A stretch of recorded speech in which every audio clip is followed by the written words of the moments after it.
Welcome to No Small Roles. This is the show where I speak with fellow actors about their careers and about some of their small roles in big movies and TV, and how these roles are in fact not at all small for the actors who play them. Now, today's guest is one of the most generous, supportive, kind, and sincere friends that I have. And she is wildly talented with what appears to be seemingly limitless range. My friend, Rene Zara. Dang, what an intro. Thanks, Welcome Ian. to the show. I'm so excited to finally have you on here. Thank you. Thank you so much for having me. It's my pleasure. So people know you from a few things like Gossip Girl. They know you. Well, some people know you, but they're gonna know you more as soon as this gets on to streaming thingy. Shattered Ice. She's so good in this movie. We'll get to that. The show called Forever. I believe that's a Netflix show. Is that right? Yes, it is indeed. And Law and Order. Oh, Odor. Law and Odor. Law and Odor. Oh, yeah. Now I see why they hired you. I'm just kidding. Yeah, you were just on Law and Order like super recently. I was, yeah, middle of October. Oh my God. And the thing that I shot in just after Labor Day. So the fact that happened so quickly, I'm like, it's already gone. I know. Well, it's there. It's going to live. It's Law and Order. It's going to live on forever. And you will live off of those residuals for the rest of your life. But you've also done tons of indies, including you made a couple on your own, which I want to talk about as we get into it. But most importantly, I need to get to, you may have seen one of these before, but I like to start with one of the more, I guess, one of the deeper, more emotional questions. And are you cool if we talk about this? Oh gosh, I'm kind of nervous. Okay. Well, do you prefer grilled cheese with or without tomato? Oh, okay. Yeah. All right. I have a conviction about this. And absolutely no tomato. Anybody knows me knows that I don't do tomatoes. I like super soupy tomato sauce. And very little of it on my spaghetti. So no tomato. If I could take the tomato sauce off pizza, I would totally do that. And here is, I feel like I don't know you suddenly. This is a very big but. I will take a little bit of tomato soup on the side, but nowhere near my grilled cheese. No tomato, just bread, cheese, lots of butter. Wait, but you would also, I think you just said you would take tomato sauce off your pizza if that didn't look weird. Is that what you just said? No, I don't like the taste of it. I'm just not a big tomato person. I've hated tomatoes my entire life, which is sad because it's such a beautiful looking fruit. Yes, it is a fruit. It is. Don't even. And it's on everything. And I'm picking them on my salads. And if spaghetti sauce is too chunky, I'm picking the tomatoes out of that too. So I actually feel like we can finish the show here because I've learned so much about you and I didn't know. I can't believe have a good day, everybody. I've eaten with you several times and I don't even think you ever mentioned this. I feel like I didn't know you. I feel like we were barely friends. Hi, I'm Rene Zara. Nice to meet you. Yeah, nice to meet you. Okay, so you are clearly very intelligent. I believe your father was an engineer. You play several instruments. You are my friend. So clearly you're very intelligent. So why are you an actor? It kind of came upon me by accident. As you mentioned, my roots all come from my father's side of the family. So I grew up in a musical family. He grew up in a musical family. His mother was a singer and dancer, and he himself was an amazing pianist.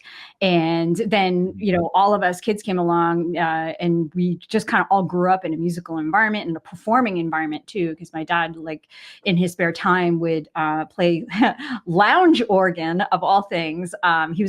We actually had a giant organ in our living room, and he would play all the American songbook, Great American Songbook standards and stuff, and on his organ, and it was beautiful. And so he was a performer. Two out of my three older brothers were in bands, so we just kind of all grew up in a performance environment. It wasn't forced on us or anything. It was just it was there. So we did it. It was kind of in our genes. in a band with your brothers as well? Is this like the Jackson Five? Like, was your dad your manager? No, nothing like that. In fact, we weren't a band until sadly after my father passed away. So, but I've been playing music in some form with them, like, my whole life. And, we recorded songs like when I was a kid and stuff like that. So my dad at least got to see what it was like to have, musically inclined children. So that was kind of fun. But and then of course I was like, doing dance recitals as a kid, and I started doing musical theater when I was like 12. I was in a production, a town-wide production of Noah's Flood. I played Mrs. Ham. So it was like musical theater was very much ingrained, and my dad had a love for it too. So it was like something that we kind of seemed like shared. a natural progression from the music. That's so cool. But screen acting was a complete like accidental thing, and it was just after doing so much musical theater in high school, when it came to start picking universities and career tracks and all that kind of stuff, I wanted to go to drama school. I wanted to go to music conservatory, like either one of those. I knew I wanted that to be part of my working career, and everybody in my universe was like, don't do it. You're going to starve. You're too short. You're not good enough. You're not well trained enough. Everyone just told me no, no, no, no, no. So, and at the time I was, in a situation where I was going to have to worry about like paying rent, and I was going to have to support myself and things like that. So it's like, I had to choose a career path that was going to help me survive. So I ended up, going to college and studying graphic design. I was a commercial artist. I worked in the corporate world for like 15 years. So, and it was definitely the path I shouldn't have chosen. But in the corporate world, were you working in an artistic way? Because you said you'd done graphic design. Was that part of it? I mean, as a commercial artist, I was still exercising that creative side of my brain. I mean, obviously, that's the brain that functions the best. And I'm not a very scientific person. I'm not a technical person. So the creative side is very much the most well performing side of my brain. So it satisfied a little bit of that itch, but there was still something missing. And unfortunately, when you work in corporate, it's not necessarily about the creativity. Unfortunately, you have, especially if you work with, like marketeers or product managers or whatever, they all have their finger in the pot. So it's like, my work was never my own. So, and it was always bastardized to a terrible degree. So I'd go into work every day and a little piece of me would die inside. It was just, that's corporate life. Anybody that works corporate will tell you the same thing. It's just, it's awful. Unless you're one of those higher ups, it's just an unforgiving business. But, and of course I was working in high tech at the time too. So it was long hours and for a little pay and that kind of stuff. So, but, at some point I just said enough. I gave up, after about 17 years in the business. And I was like, I'm tired of this being the rest of my life. This is not how I want my career to go. So I retired from commercial art and I decided to take up voiceover. And I basically did industrial voiceovers for, a whole bunch of corporations in and around Boston. And did you find that more fulfilling? Excuse me. Absolutely. Because it was one of those things, like it gave me that sort of fulfillment that I wasn't getting from graphic design. And as I was doing it, there was, again, there's that performance element. I'm very much a part of my DNA. And, as I was, doing it, I was like, oh, great. Well, the industrials are great and they're, paying some bills and stuff, which is awesome. But I wanted to kind of like start getting into like audiobooks or animation or video gaming and that kind of stuff. Yeah. And in order to do that, I realized that I was going to have to start maybe like digging back into the files of my old acting days. And again, never went to drama school. So I was like, maybe I need to take an acting class to sort of, kind of just work that muscle again and remember how to do script analysis and character analysis and that kind of thing. So I kind of played a little bit of roulette. And I just said, all right, I'm going to just take an acting class. And I closed my eyes and pointed, and it was an acting for TV and film class with Boston Casting. Oh, I've heard of them. Yes. And so I went and I took this like 6-week class. And I'll tell you, walking in, I had no expectations because again, I wasn't really thinking about the whole screen actor thing. Part of it, it was Mhm. actually meant to be a tool to help me do my job better. And I walk into class, and the first class was, all about like slating and cold reads and breaking down like an under five type of script. And and I got to like work with like other actors who had been doing a little bit but not quite as experienced. Sure. So we were all learning together. But I'll tell you that first class, something bit me. And it was like, and it sounds super cliche, but it's one of those, I felt like I had that divine calling, and I was like, this is where I belong. This is what I'm supposed to be doing. But you did stage growing up. You'd done stage and musical Mhm. theater forever.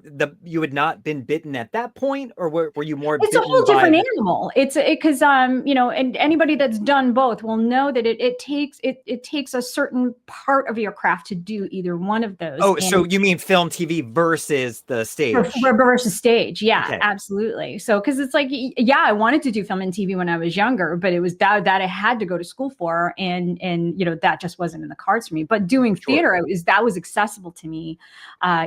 as even as I was in the corporate world and going through uni and all that kind of stuff. So it was it works a different part of that brain, that same side of that creative brain, because anybody will tell you it takes a different approach to do theater than screen and TV. Well, yeah, and I want to ask you about that in 1 second. Before we continue, we have a segment coming up later in the show, and it's called The Kiss and Tell. It's where people share a behind the Oh, scenes story of something that rubbed them the wrong way, inspired them, or whatever you want to tell in one word. Can you tease your kiss and tell? one word. I feel so underdressed for this. Well, yeah, but you're supporting our team This I Nahoyden don't really Blazers, like baby. sports people. This is Shattered Ice, a movie that we are in together, and we will Shout talk out, about no. it. Shattered Ice. But we'll talk about that in a Okay, minute. What's your Blazers is word? my word is, oh gosh, the pressure. Conductor. Conductor. Oh my God, that really Conductor. is just one word. People Well, find it you very asked for one difficult. word. If you want more than I one word, ask you can ask for more. everyone for one word, and I'll get like a I sentence. charge by the word, so. Oh, shoot. I can't. You know, I'm not very wealthy. Okay, so you took this film TV acting class, you're breaking Mhm. down sides and all of that. Did Yep. you find that you had a struggle going from stage actor Rene to pulling in and being more subtle screen actor Rene? 100%. In fact, I think I struggle with that now still.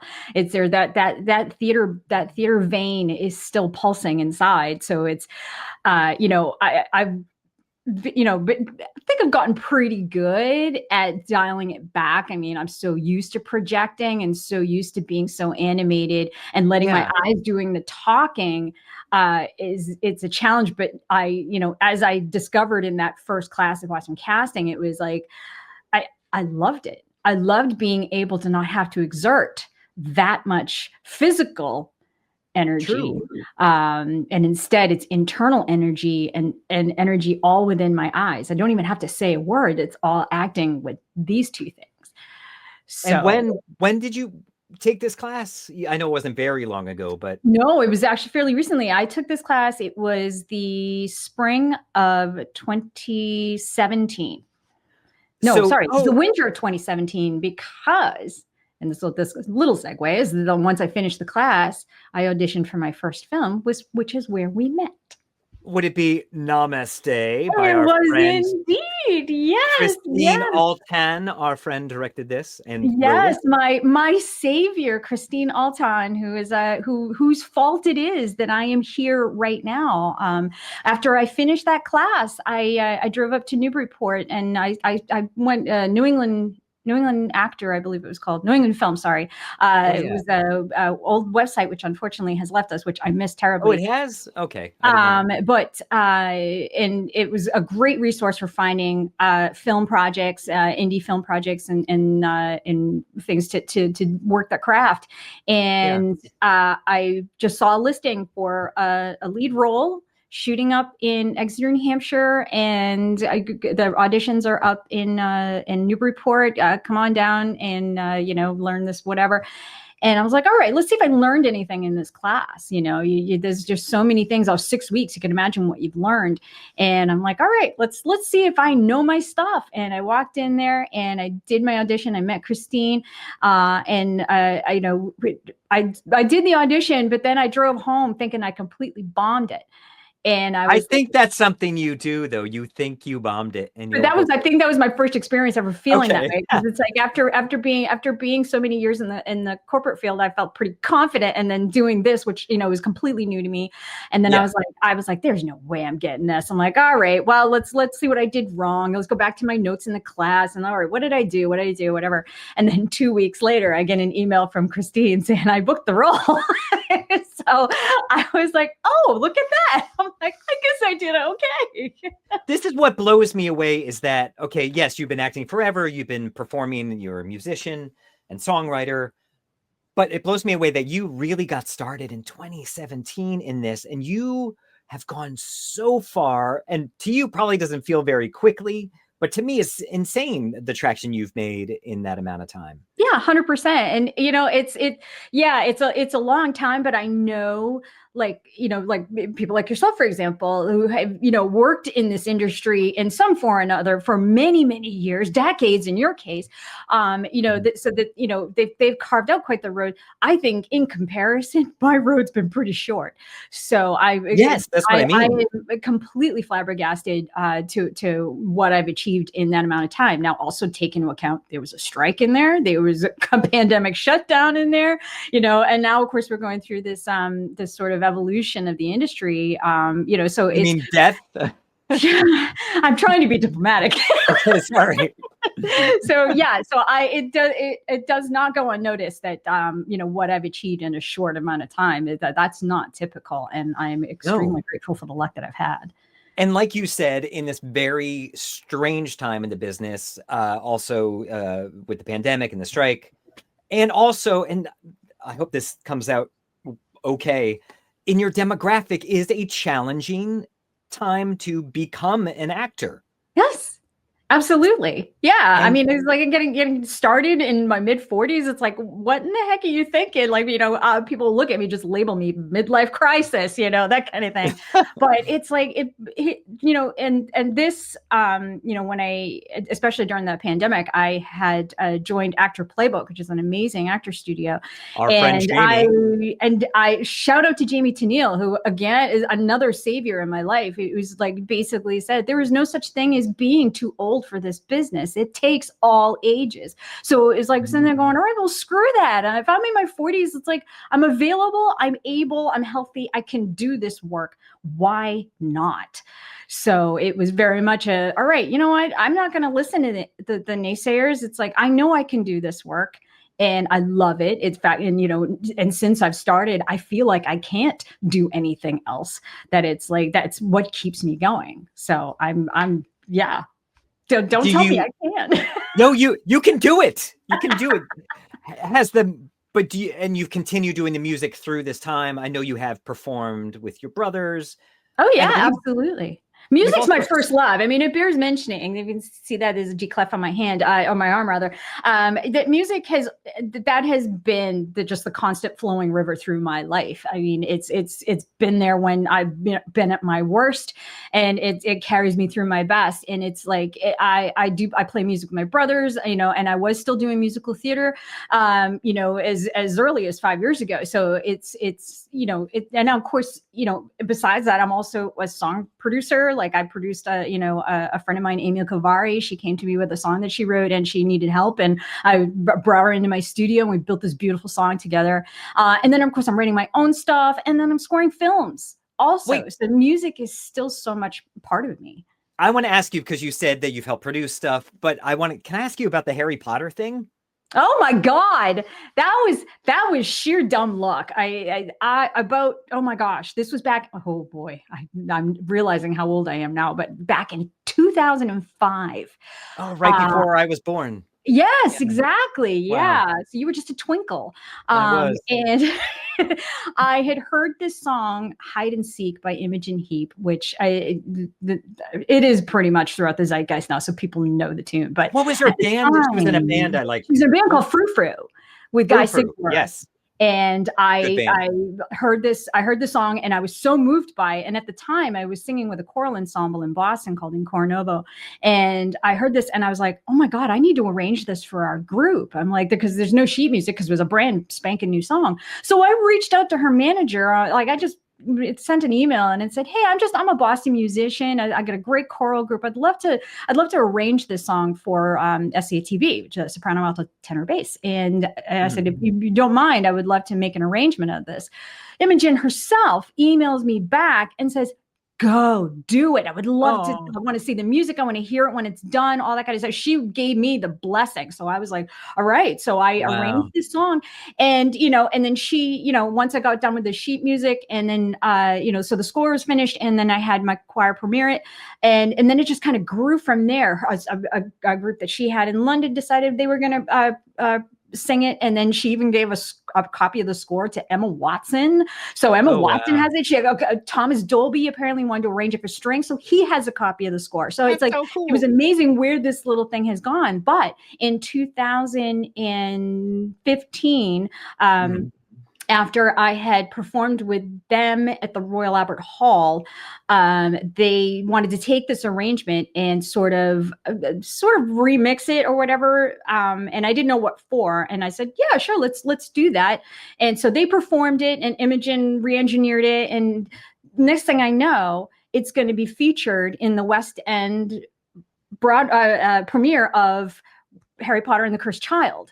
And so, like, all of a sudden that happened, and I never got to see the West End show. And I'm like, "What, are you kidding me? My arrangement is actually," and I got to hear the soundtrack shortly after the show came out, and I could hear my choir singing in it, and I was like, "Oh my god, this is amazing!" And then then it came. Was it in the playbill and everything? It was in their program. So over there, I don't remember them doing a playbill thing over there. I think that's just a Broadway thing, but they do have like an actual program. And I had to send somebody over to London because I couldn't get over there to see the show. And I said, "Bring me back a program." And sure enough, the name's in there and everything. My course is in there. And then it came to Broadway, and that's when I finally saw it. And then I actually got to hear the arrangement, and I was bawling the whole time because it was so moving. This says so much about you. And I think this is, considering again that you started really the film TV acting in 2017, it just shows what a go-getter you are. And if you see, not necessarily, you didn't see an opportunity, you weren't trying to use anyone, you wanted to create something, and it just kind of, you went for it. And you just kind of, you go for things, and you're so humble about it. You're never pushy. You're very supportive of others. So I always feel that you kind of have yourself as an afterthought. But because you're so generous and so sincere, I think it leads to these opportunities when you also kind of nudge them along and pursue them. Did that come out like a sentence? But I think you know what I mean.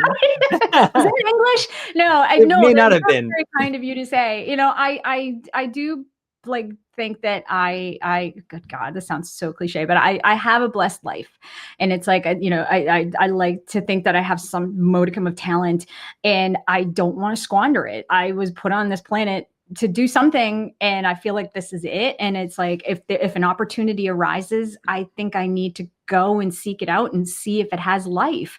And and again, that one, I had no idea where that one was going to go. I simply just wanted my choir to perform the song, which is amazing. And then next thing I know, it's on Broadway. So I'm like, well, hey, this is great. So that is so cool. It's, believe me, it's all dumb luck for sure. So you just mentioned that you have a blessed life. I do want to remind you that your driveway sucks when it snows. Yes, it does. Yes. So would you consider that blessed? That's on me, because I made choice to buy the house where that driveway leads to. So I don't necessarily think destiny or the universe had anything to do with that. Well, that was in pursuit of this career. Well, I do have small anxiety attacks when it snows. So, because I worry about people trying to get up that hill. So it's, Well, as I know, I've just brought up a very stressful element of your life. So I'm going to thanks. Now I'm all on edge. Thanks very much. I'm going to play a musical interlude so you have a moment to, find your thoughts again. But here it is.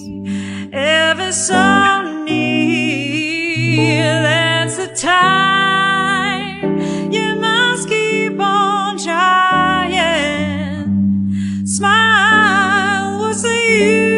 of crying, you'll find that life is still worthwhile if you just smile.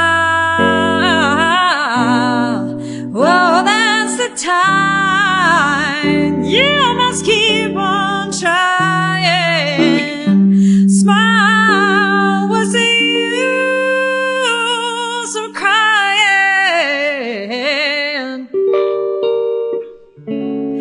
You'll find that life is still worthwhile if you just smile.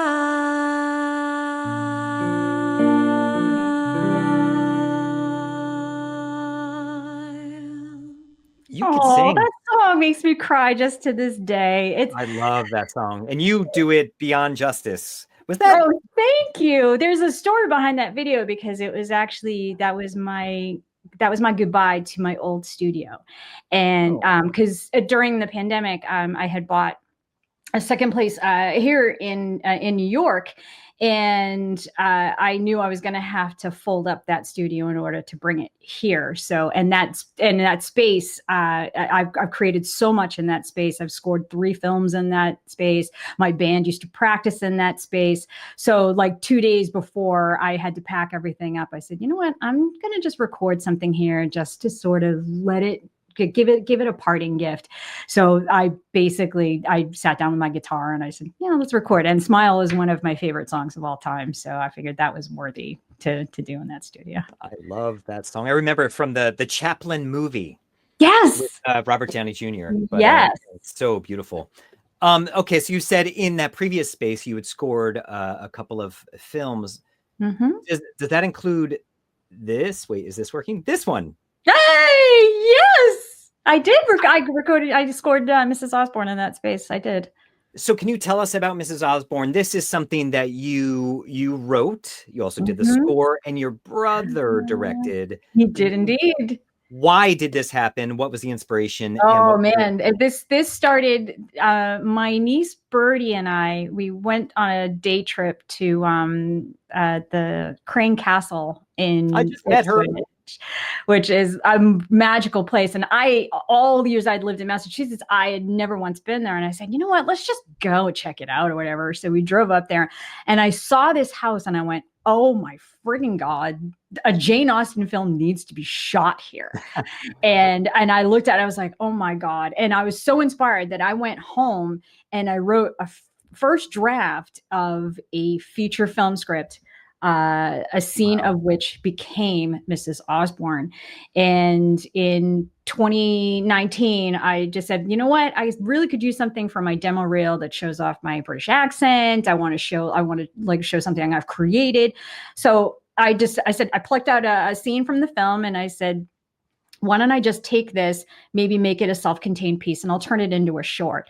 And I texted my brother Gregory and I was like, hey, you know what? Do you feel like you want to do a short film together or whatever, because he's actually a filmmaker. He does like corporate media. He's been doing it for 25 years or whatever.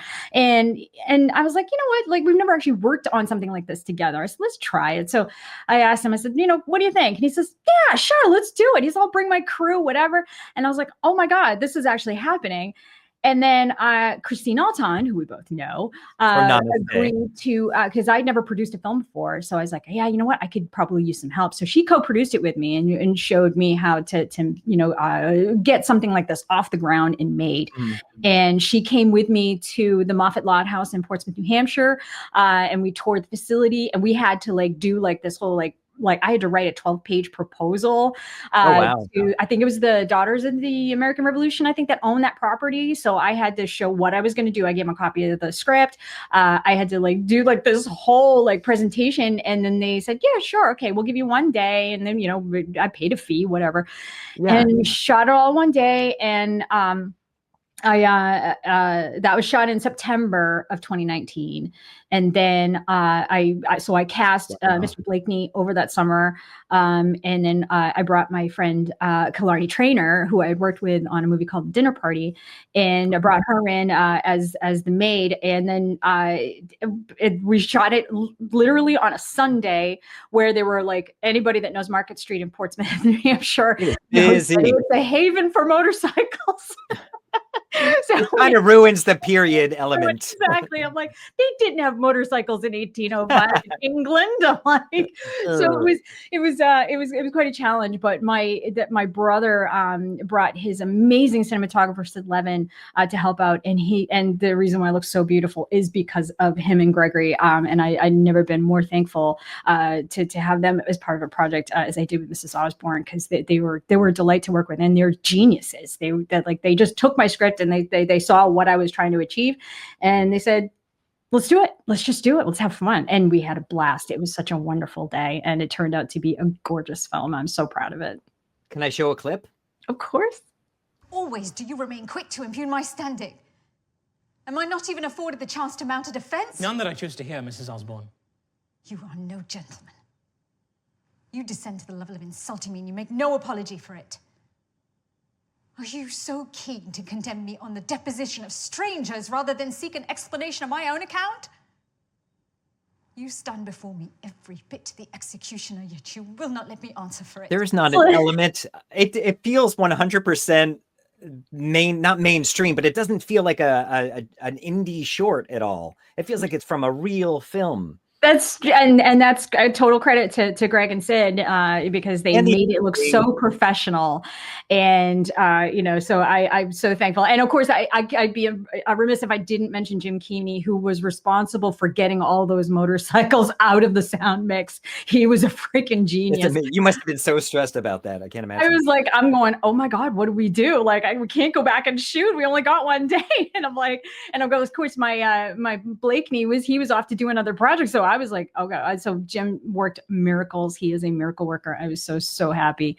But it bears mentioning that film really was to check multiple boxes, but most importantly was for me to be in a Jane Austen type project, because I knew like no one's ever going to cast me in something like that. So I was like, I guess I got to make it for myself. So there you go. Good for you. It's amazing. It's amazing you got that made. What has happened with this project? Has it gone to festivals? Yeah, it went through a pretty lengthy film festival circuit, because when it was released, the pandemic happened.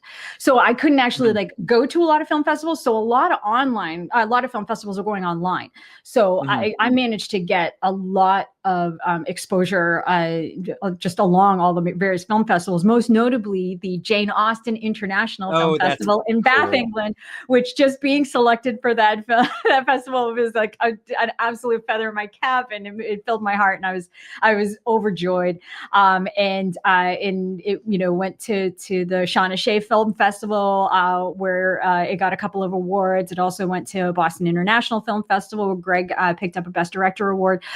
So I've gotten just so much wonderful feedback from Mrs. Osborne, and I couldn't be more thankful. And it's my baby. Is there a possibility your baby will become a feature-length baby? I'm working on the feature script. I mean, it's been through many permutations since the release of the short. I scrapped the original script and I started over. And so a lot of the characters are the same. Blakeney and Charlotte is now Clara, but those characters are still very much a part of the script, and but it's a totally different trajectory now, and different wants and needs and that kind of stuff. So, but I am working on the feature. Maybe someday it'll get made, but I at least want to say I have the finished feature script, just to say that I finished it. Good for you. I mean, I always meant to create something. Someday I will. You create every day, so don't even with that. I create the food I chew in my mouth and turn it into other things. You created this wonderful show, this amazing show that has exposed us to so many incredible actors that we would otherwise not know about. So I'm very fortunate that these actors come to visit me, Renee. So thank you. So Okay, so this is done. It did the festivals. Now, what comes next? You're auditioning. I think having taken the class at Boston Casting started leading to audition opportunities. Yep. At some point, you joined the same agent as me in New England. Thank you. So I think the next thing up. Oh no, actually, I want to talk about a disappointment because I think the next thing up was a really. Can I say a disappointment or something not so? I have no idea what you're talking about. So. I know I'm trying to. Maybe it wasn't a disappointment, but sometimes we make a project and you put all your eggs into one basket and you hope it's going to happen, and then you wait, and then you wait, and it never sees the light of day. And maybe someday it will. Can you talk about that at all? Which I think would be the next stop in your career, without saying too much. I think between Mrs. Osborne and that point, there was still a little bit of road that had to be traveled. I mean, Sure. Once I got the second place in New York. I knew I wanted to be part of that scene because being in Boston, there aren't as nearly as many opportunities as there are in New York. So I figure, all right, I needed to at least have a toe in the area where more stuff happens. So, once I moved here, I mean, ironically, I got my agent after I got to New York, but thanks to you, you were the reason why I got my agent in Boston, which started that ball rolling because that started proving me that, okay, I can actually work in this field, like, at a higher profile than, doing my own work and that kind of stuff. But then once I was in New York, I was like, all right, I'm going to need a New York agent. But I was lucky enough to find one, and that led to Gossip Girl. So that was my first, that was so during, after the pandemic, that was my first like high profile job that I don't have that clip here. So no, I don't have it. So I can hear my blink and you miss it kind of thing anyway, so the clip wouldn't last that long. You can add it. You're really good in there, and it's on your reel. So when people see your reel, they will. Oh yeah, and it was a wonderful opportunity too. So it was that kind of proved to me that, hey, look, I can actually work in New York. Like that's a thing. I can call myself a New York actor, which was amazing. And that that got me like into the union and that kind of stuff. So it was it was. There was then that led up to this next project. Actually, can you hold on 1 second? Yeah. Oh. I do want to, because you gave me credit for finding you your agent, which I didn't do. I just said this is maybe someone's door you want to knock on, but you had tried some other avenues, because I know everyone is trying to get an agent in New York, and it is not easy. Boston, we are fortunate to have the agent we have, but Boston is a weird market where you don't actually need an agent because you're in direct contact with the casting directors, right? As you know. Yeah. So New York, how did you broach that? That's not easy. Even having someone recommend a place, it doesn't mean you're going to get an agent. How did you do that? It was because countless letters and EPKs and things like that got sent out, and obviously it was just like crickets for the longest time. But then I found my first agent. I just simply submitted, and then that they must have liked what I had done up to that point. And I was still high on Mrs. Osborne at the time, so it was still very much in the mainstream of what I was involved in, because it was still in the festival circuit. And so they said, all right, you know what, can you send in a couple of self tapes and see what you can do? And with scripts that are obviously already out, they want to see if I can handle the type of work that comes into New York. And so then I did it, and then I was like maybe 1 or 2 meetings afterwards, and then they finally said, yeah, why don't you come aboard, and we'll try you out for a little bit. And so I was overjoyed, just the fact that finally somebody said yes after knocking on a million doors. It took a while, but it was nice to have, because by that point I had already been down here for about a year and a half before I got the New York agent. So that was a long time. It starts to feel like nothing's ever going to happen. And actually a year and a half is not that bad compared to. No, it's not. It is hard. To be fair. Especially now, it's really hard because there's just not a lot of opportunities. So people are just trying to give opportunities to the clients they already signed. But yeah.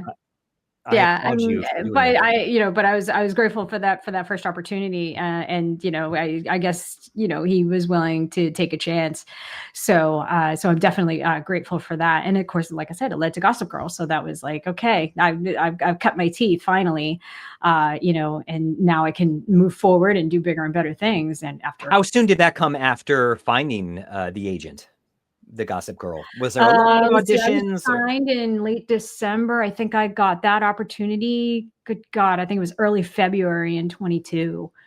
That's So pretty yeah, good. so that's like only like month and a half or whatever. So Yeah. yeah, that was a massive surprise because like, whoa, booked already. Like my age, it was thrilled.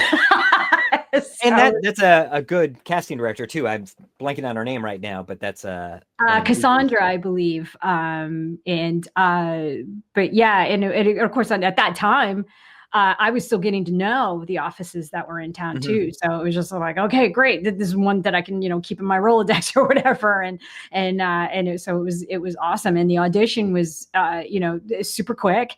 It was like, I think it was just one long line. It was just like this, like rattling off all these fabrics and colors and styles and stuff like that. And I, when I was in, I'm like, I looked at the script and I'm thinking, is this me? I'm like, you know what? I'll make it me. Let's see what happens. And so I did it. And then the next thing I know, no callback, literally booked from tape.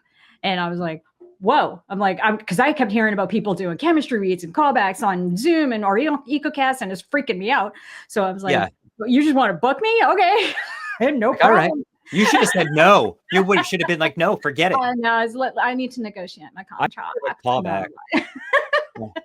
So that brings us to the thing I brought up earlier where you're like, I don't know what you're even talking about. Yes.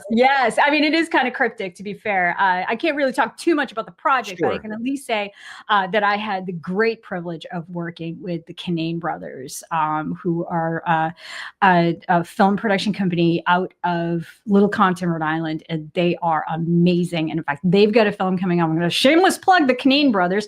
They have a film coming out with Kevin James in February called Solo Mio, and I've already seen the trailer for it. It looks hysterical, so I'm really excited for that movie to come out. But they are the nicest guys to work with, and so I'm fresh off Gossip Girl, and also I did for my Boston peeps. That was right around the time they also did my commercial for Stop and Shop, which was my first ever commercial. Oh, that's right. And so I was feeling pretty good about myself, and this audition came. And it didn't come through traditional means. At that time, we were very much, okay, you get your EcoCast from Actors Access, and then you read the breakdown, you confirm, and you do your tapes, blah, blah, blah. This one didn't come from that route. I got an email from Ann Mulhall in Rhode Island, and we had only worked together maybe 3 weeks prior on another audition. She was reviewing some self-tapes for me, and I must have resonated with her because she invited me to audition for this.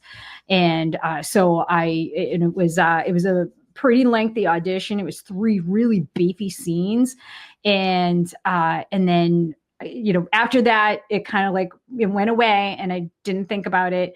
And then all of a sudden it was like, we want you to meet the directors. And that was that. Were you like, what? Like from, I think I auditioned like in April. This was like in mid-June that they're like, all right, we want you to meet with the directors. And I was like, whoa, I've forgotten all about this project. I was like, what? Okay, sure. Right. And that's when I met Dan and Chuck Kinane. And, we kind of, did another read of the scenes and stuff. And we talked about the project a little bit, and we got on famously. They were so super nice and they're visionary. And it was amazing to hear the ideas that they had for this project.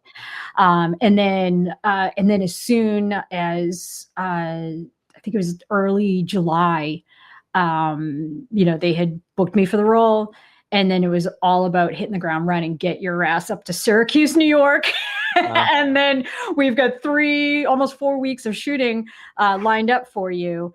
And it was incredible. It was, that one, you talk about all the eggs in one basket, because it was like, this was the opportunity of a lifetime. And you were like number 2. Yeah, that's what I was going to say. So being number 2 on the call sheet and next to a pretty big heavy hitter, I was like, oh my goodness. I'm like, so the stakes were incredibly astronomically high. Can you say the heavy hitter or not? And I can't yet. Okay. I will just say I didn't. I didn't know Paul McCartney was acting, so that. But I won't say yeah, who he was. don't underestimate the guy. I mean, he may be up there, but he's got some talent. But I think I've said too much.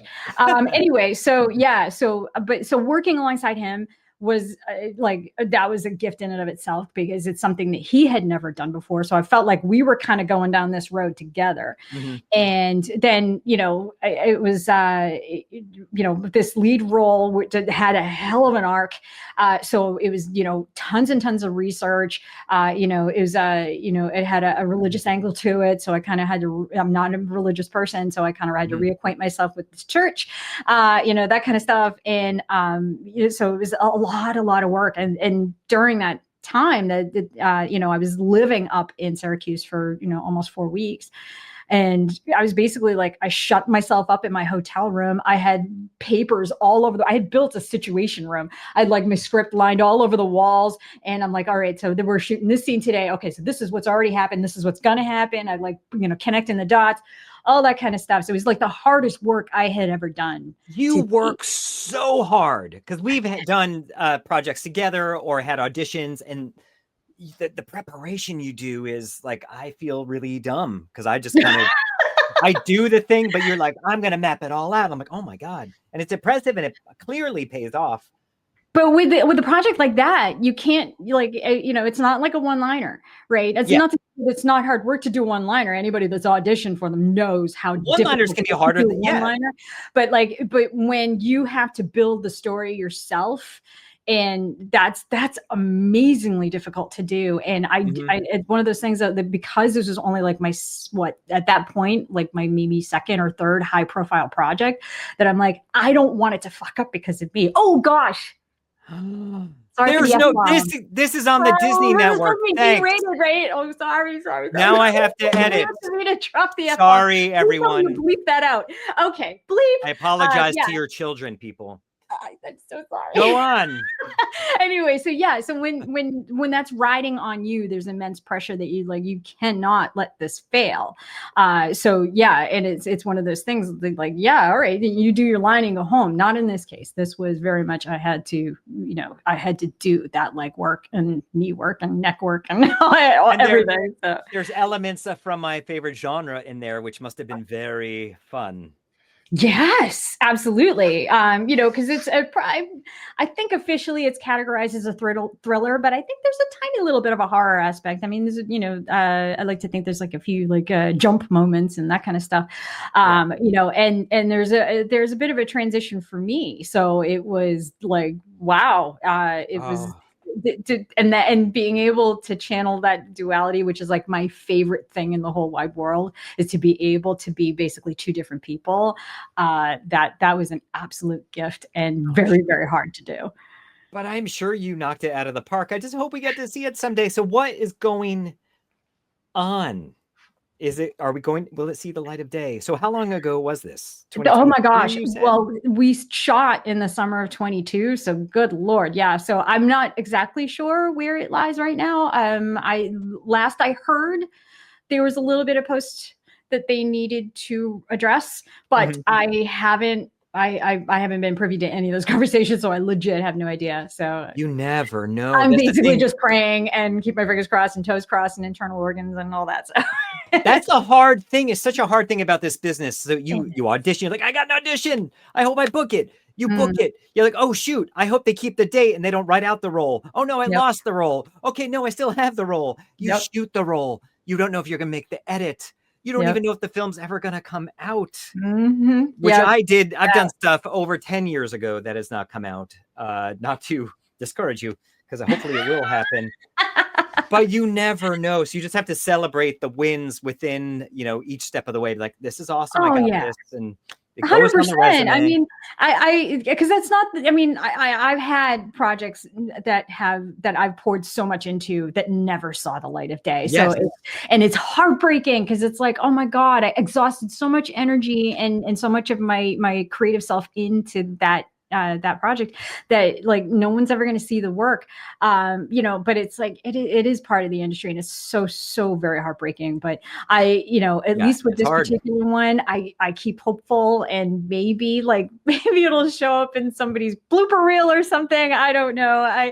Who knows? I'm just hoping, but sadly, it's just part of the business. It's the same thing as like ending up on the cutting room floor, which that's also happened to me all the time. And it's like, that's just part of the business. And sometimes it's like, it's either cut for time or story. You make sure not giving anything away. All that kind of stuff. So I try to remind myself that we're just kind of part cogs in a machine. We're part of that creative process. You still got paid. It doesn't end with us, it's like, and it's, on to the next thing.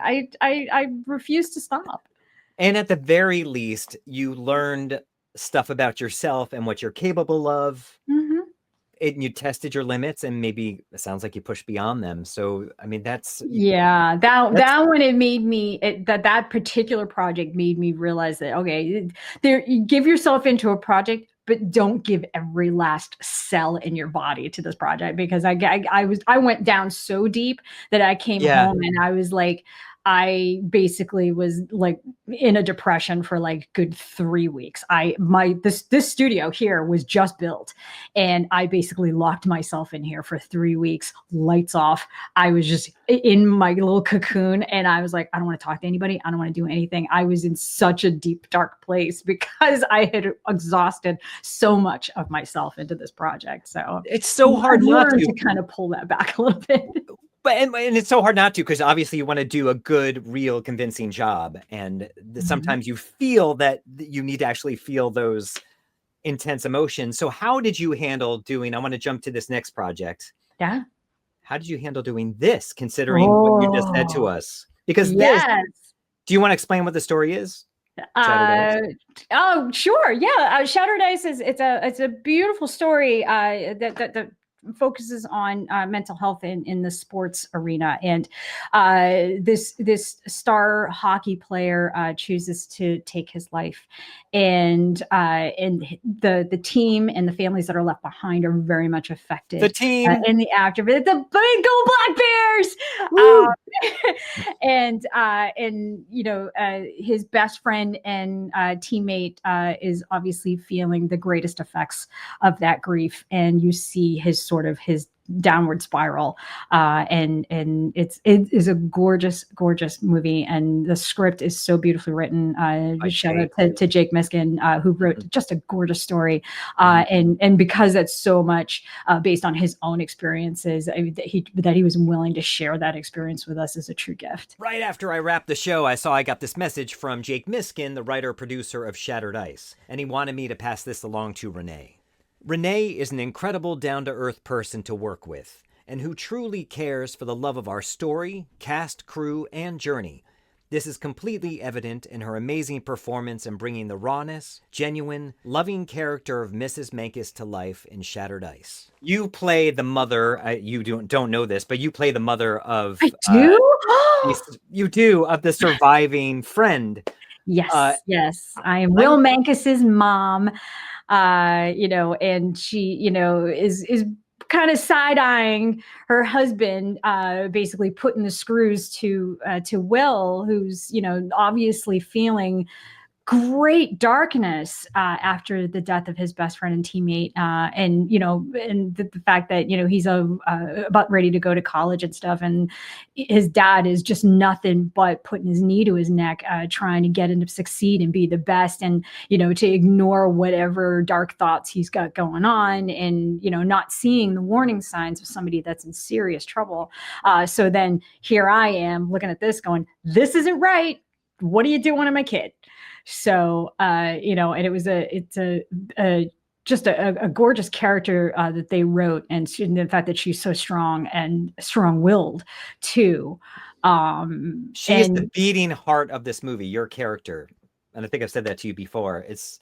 You're sort of the one that's kind of keeping it together the best you can and trying to hold everyone before it just all falls apart and explodes. Can I play? I would like to play a clip. I believe this is the clip I've been given the green light to play, because this movie, for those who don't know, it is making a festival run. It's doing special mental health screenings around New England, hopefully elsewhere as well. But it eventually will come to streaming, and you will be able to see it more easily. But here is a clip. Hey, come here. It'll be okay.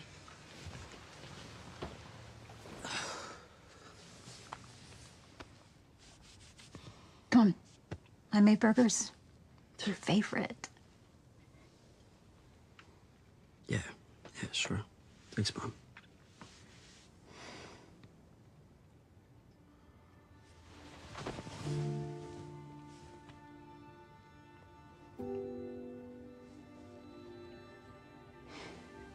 Is everything okay?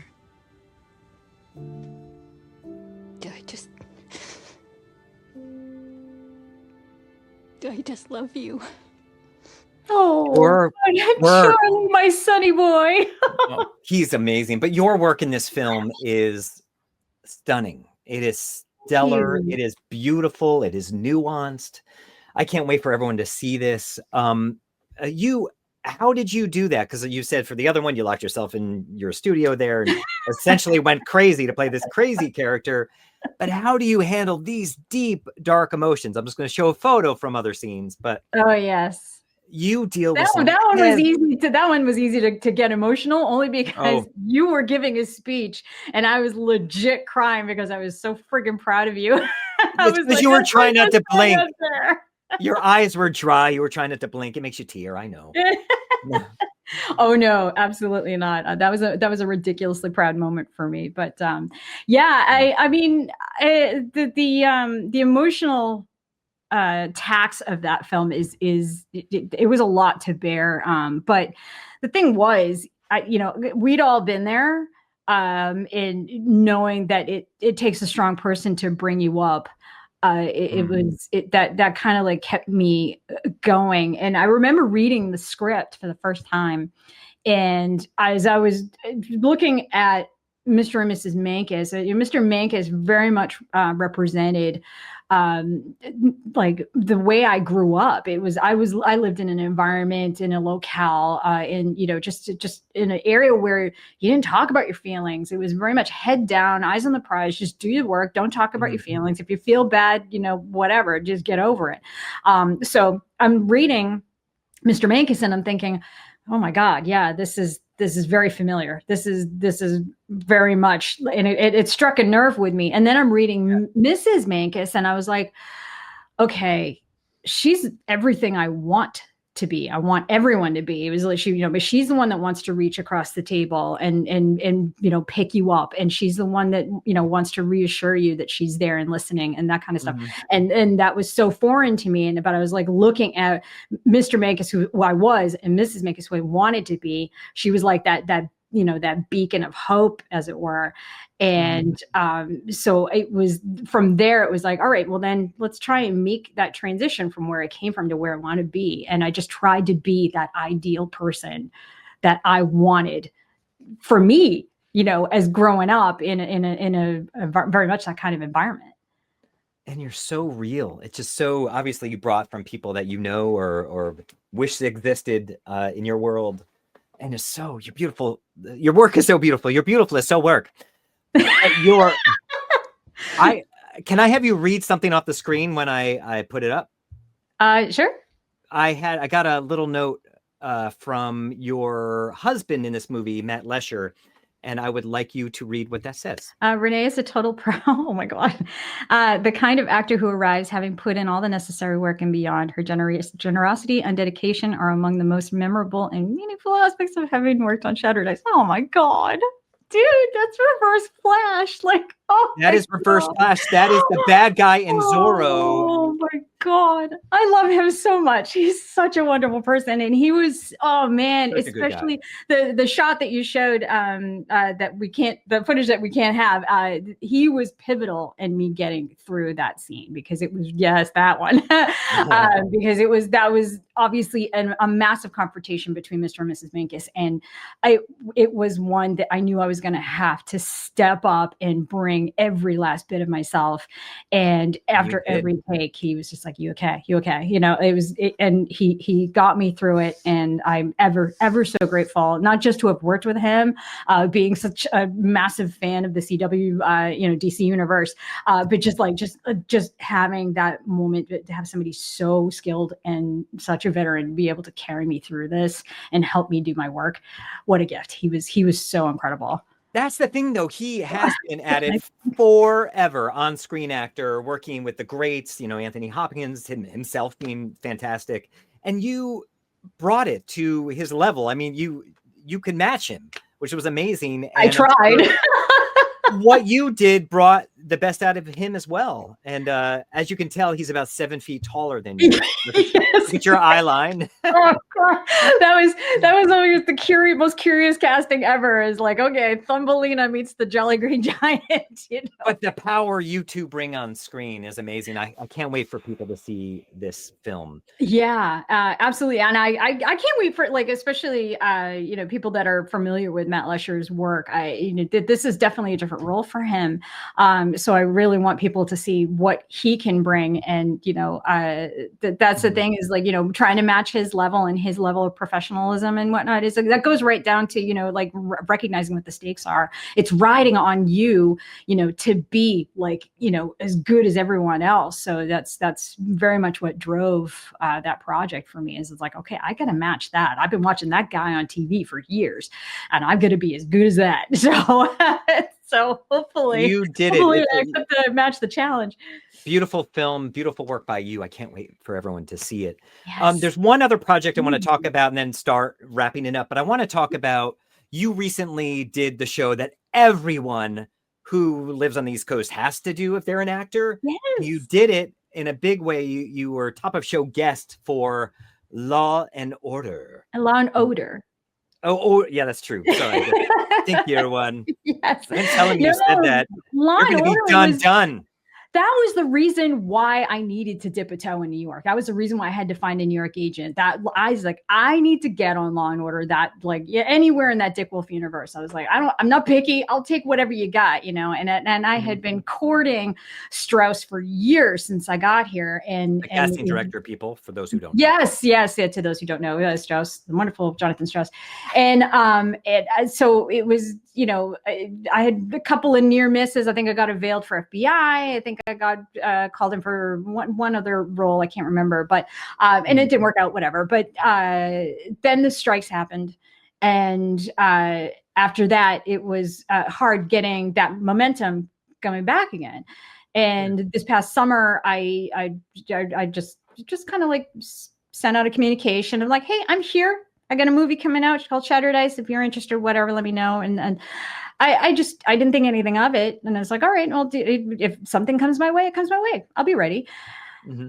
Next thing I know, I get an audition for a top of show guest star. And I was like, what? I was expecting like, one-liner, under 5, whatever, I was like, top of show guest. I'm like, why do they want me for? I'm like, okay. I'm like, all right, well, this is the opportunity I've been waiting for. I'm like, I'm not squandering this one. So I did 3 scenes for an audition and sent it in. Again, wait a minute. This is after all that preparation you did and do. For the audition, you prepped in a big way. Oh, of course they did. Yeah, because it was this opportunity. I would never get another one. It was like, this is it. This is what I've been waiting for. So, I was doing I play a billionaire's wife. So I was like researching, what New York billionaires are out there and what they do and what the wives do, like if they're philanthropists or whatever they do, and just trying to, figure out like timeline and stuff like that, which I'm learning that the timeline made no difference. So, but I did loads and loads of prep. I mean, I locked myself in the studio, which is what I do, and I poured through my script and I just basically rehearsed it until I had it in my soul. And then I did the tape. Thanks for the read, Ian. You were my pleasure as always. And thank you for reading for me many times. Always. I always enjoy reading for you. So yeah. And then they again booked me. No callback, no chemistry, nothing. It was, yeah, you got the job. That's a big change because that would have been maybe 2 callbacks a few years ago, but now Right? it's self-tape, maybe an online callback, but way to go. And they Yeah. wanted to book you right away because you are amazing. I did something that they liked.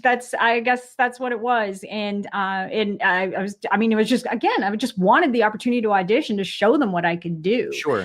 And the fact that they liked it and they said, all right, well, now let's see if you can put your money where your mouth is. So they booked me, and we shot that. I think I auditioned. It was like the Thursday before Labor Day. And so they booked me that following Tuesday. That's how quick these things turn around. I mean, they're so lightning fast over there. I mean, it's such a well-oiled machine.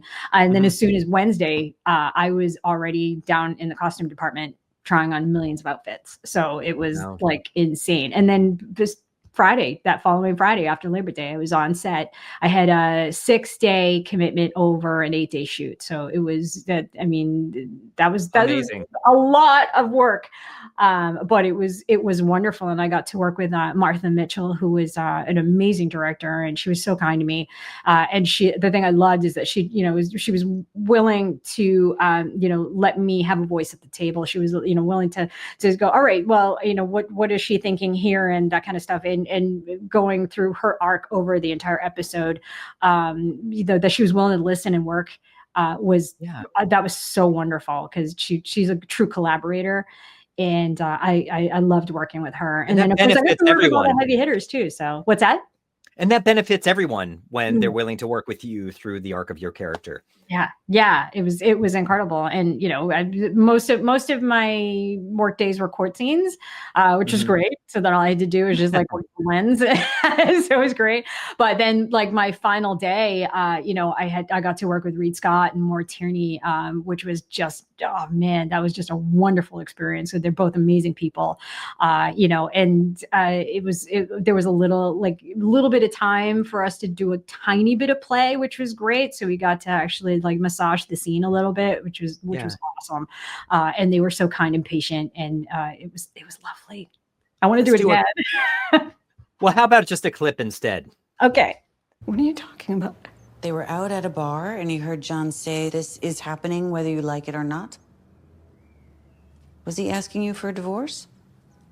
A divorce? No. We were arguing about our son, Shane. John wanted him to repeat the 6th grade, and thought it would give him a tactical advantage, him being older than other kids. And I thought it was overkill. That's what we were arguing about. All right. That's all you're arguing about. Okay, that's fine. That's it. You don't need to know anymore. You're as great as always in there. But I do want to see you do some funnier stuff, which brings me to one last thing. I'm not going to show any clips because I do want to do the other stuff. Yeah. But you wrote another movie, a short that you made. I think other people wrote parts of it. Yeah.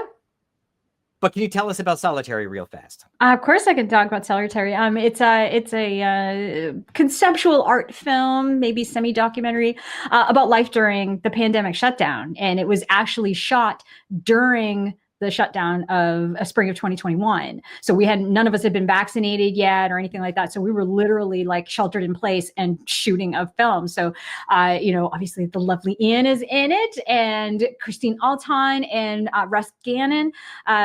We all basically set up we had no equipment. So we were setting up our phones. We were shooting on our iPhones and shooting our own segments, and it's presented in 4 vignettes. And you sent us lavalier mics to use. So we had yes, that's right. Yeah, and it's too bad because I didn't do a very good job with the sound. I'm not good at sound.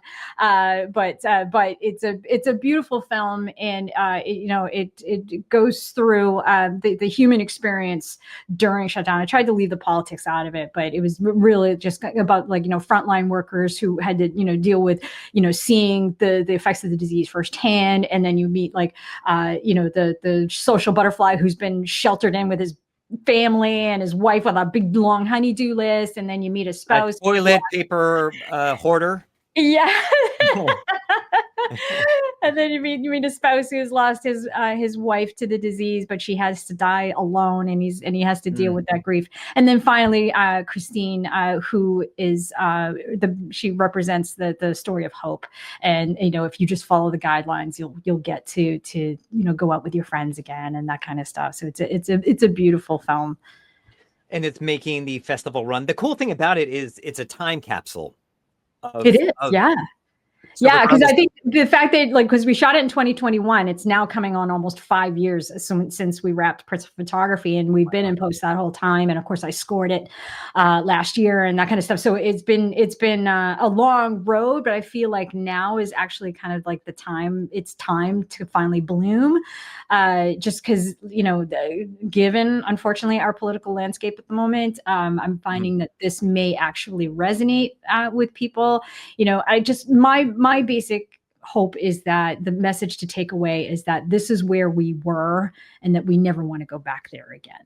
Yeah. So I'm hoping that that's what people will sort of, glean from those 4 vignettes. And it features crowdsourced poetry from my niece, Bertie Bergeron, Jamie Tennille, and also Christine wrote the poem for her segment. So it's a beautiful film, and it's going to start making some film festivals pretty soon. So, bravo for you again for creating and making things happen. And I have to tell everyone, she directed this film remotely, so she gave us the sound equipment, and then she directed us over Zoom, which is just incredible. What a cool yes, what a technological feat that was. trying to direct over Zoom without having to actually be in the room and get the vibe and the energy. That was a challenge, but gauntlet was thrown down to actually do a film during the pandemic, and challenge accepted. You did it. So I need to ask you, earlier you said the word conductor for your kiss and tell. What does conductor stand for? Okay, well, I'll get to that, I guess. My kiss and tell is actually a literal kiss and tell story. I fear that a lot of my on-set experiences probably shouldn't be shared because I don't want to make those other people feel uncomfortable. So this actually goes back to my theater days. Cheater. Theater. And I was doing Bye Bye Birdie my junior year in high school, and I played Rosie Alvarez, and my friend Chris was playing Albert. Spoilers, they get together in the end. It's a lovely romantic happy ending. So we were, in the final stages of putting the show together, and the director, the wonderful Mr. Bunton, who has since left us as of this year, and our choreographer said, "All right, let's figure out how we're going to end this show." And there's a lip that kind of protrudes around the orchestra. It comes out from the proscenium. So they said, let's get Albert and Rosie out on this lip. They'll do like a cute little foxtrot or whatever, and then Albert's going to bend Rosie over, give her a kiss, and there will be our conductor, Mr. Bunton. He will, he'll hold the orchestra, and then the spotlight. Once the spotlight cuts, then he'll cut the orchestra, and then curtain. We did it a bunch of times in dress. It worked perfectly without a hitch, and we did the first weekend, was great and went over really well. Second weekend, Albert dips Rosie over. Dude in the spotlight decides, no, get it out. I'm just gonna let them stew for a little bit. She's like, yeah, let's see how long they can kiss. So I'm basically in a back bend, and he's got me over, and we're giggling, of course, because we have to hold this kiss for so long. Like, what I don't see is Chris's girlfriend, who's playing French horn in the orchestra pit, steaming like a son of a. I can say this because she's actually a dear friend of mine, and we're still talking, and she's still wonderful. And but they've since broken up. Now, yes, but it was a very long relationship, so they have long since survived after this moment. Okay, good. So, but she's steaming away, and I could see just out of the corner of my eye doing the backbend that I'm doing, and there's the conductor, and he's holding this note, and you can see him looking up into the catwalk going, are you gonna cut the thing? So finally, I swear, it had felt like 5 days, but it was probably maybe another minute and a half. Tom, who's running the spotlight, goes, all right, I guess I'll let them go. It finally cuts the spotlight, orchestra cuts, curtain comes down, and we're done. So that's my lame little kiss and tell story about it. It was like, curse you, Tom Ruggles, who was on Spotlight that night. Because you knew he was doing it just to chat my ass. Kiss and tell. It's a literal kiss and tell. Yeah. Thank you. No, I like that. Was a good one. Do you have any advice for up and coming actors that you would like to share? Oh. No pressure. Yeah. Oh gosh. We'd be going way over time if I share everything. But how about this? Don't be a jerk. Just show up, be prepared, show up on time, have like, just a good idea of what you need to do, be flexible, but like, don't be a diva. You got to remember that it doesn't stop with the actors. Okay. That we are just a small piece of that entire storytelling machine. So, just be kind, be willing to collaborate, be ready to have some ideas. And if you're blessed with an environment that allows you to have a voice, a seat at the table, be ready to, throw an idea or two out, but it doesn't end with you. You're not the be all end all on set. You may think you are, but you're not. It's like, I know this being a filmmaker, knowing, okay, I need to make sure that my actors are here. I need to make sure that like my lighting is exactly the way I need it to. I've got like a million different things I need to keep track of. My actor, all I want them to do is, say their lines and bring their craft. And they're not the end. They're not the end of the road. I feel like you're talking right to me. Yeah, because you're just, an arrogant little jerk. So I'm going to change my ways. I say this in jest because you are the opposite of the actors that I have experienced that do that kind of thing. You are actually very kind and willing to play, and more actors should be like you. But I can't tell you how many times I've been to set where it's just like, I need makeup and, no, I want to do it this way because it looks better on this side of my face. And it's like, that's not the story. So it's like, just show up and, just be nice, be a good person and be willing to, create something together. Yeah. You're just a part of the team. Just make it easy for everyone. Sure. Great advice. Do you have any hocus pocus, anything that you must do when you're on set to get in the zone? Other than your preparation, we know you've prepared a lot. I mean, before we start rolling, I do like to have a little bit of quiet. There's the scene in Shattered Ice, for example, where I had to break the bad news about my son's best friend having taken his life. It was obviously a very emotionally heavy scene. So I asked, one of the PAs, I was like, can you just find me a corner where I can just kind of like go and just sort of get into that? And then luckily they actually ushered me down into the basement of that house that we shot in. And then I put on a little bit of music just to kind of get me into that zone. And I just breathe. I just try and do my breathe. And then if all else fails, I just try to do like one of my old theater tricks and I'll just simply before someone sells the action, I go, show no mercy. Oh, I thought it was gonna be like a dee da do dee da. When people do like no, I should do more mouth exercises than I do, but that happens usually like in the dressing room of the trailer long before I've even made it to set. So awesome. Thank you, Rene, for your time today. Is there anything you want to promote, talk about that's coming up or anything? I worked on a Will Ferrell film that should be coming out on Amazon sometime next year. So like, I guess like watch my socials for that kind of stuff. And then if you haven't seen Law and Order yet, it's on Peacock. It's episode 4 of season 25 called 2 and 20.